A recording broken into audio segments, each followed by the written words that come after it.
আমাদের কলকাতায় আছে যেমন আকাশবাণী, সেরকমই গ্যাংটকে আছে প্রসার ভারতী। আর এই ঠিক প্রসার ভারতীর অপোজিটেই আছে ইচে মনেস্ট্রি। হনুমান টেম্পলের পর এই ইচে মনেস্ট্রিতে চলে এসেছিলাম আমরা। এই ইচে মনেস্ট্রি অবস্থিত হয়েছে এখানে 1909 সালে। আর ইচের অর্থাৎ হলো সলিটারি। সলিটারি মানে একাকী। দারুণ জায়গা। এখানে ওই 10 কি 20 টাকার মতন এন্ট্রি ফি লেগেছিল আমাদের। আর এটা হচ্ছে প্রেয়ার হুইলস। এটা আমরা প্রত্যেকেই খুব পছন্দ করি ঘোরাতে, আর এটা নাকি ঘোরানোটা খুব শুভ মনে করা হয়।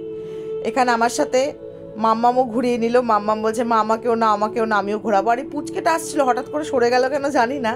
তো পরে আমি ক্যামেরা পরে দেখতে গিয়ে ধরা পড়লো আর কি। আমি দীপ্যমানকে বললাম তুই কি বকেছিস বা কিছু বলেছিস? বলছে না না, ও নিজে থেকে বুঝলো ক্যামেরা হচ্ছে তাই ও সরে গেছে।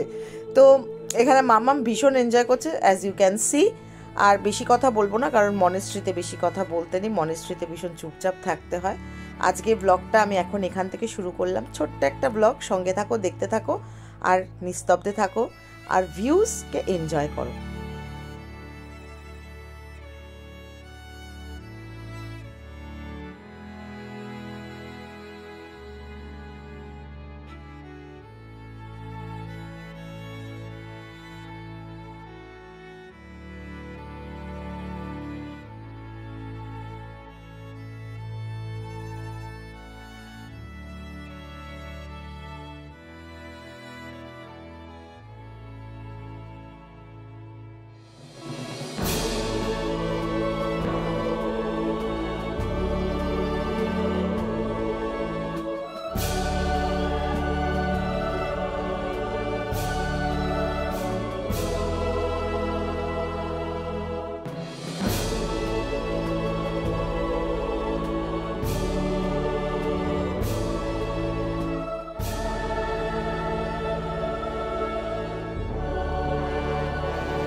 এই সার্কেলটাকে ঘিরে এখানে অনুষ্ঠান অনুষ্ঠিত হয়।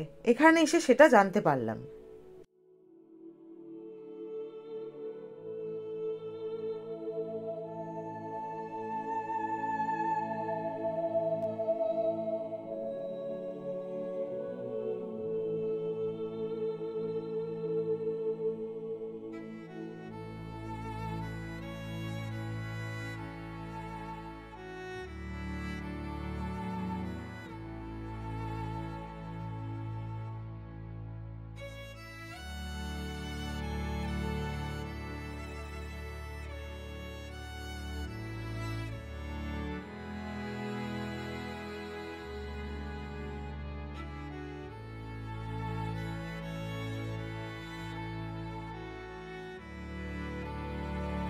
আর এই গম্বুজ আকৃতি, এটাকে এখানে চোরতেন বলা হয়।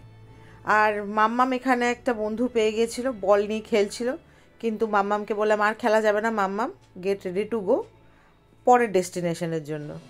তো বেরোতেই হবে এখান থেকে। তো আমরা বেরিয়ে পড়েছি। আর রাস্তায় পড়ে গেল এই একটা অদ্ভুত একটা জিনিস, কি সুন্দর দেখতে না, সো কালারফুল।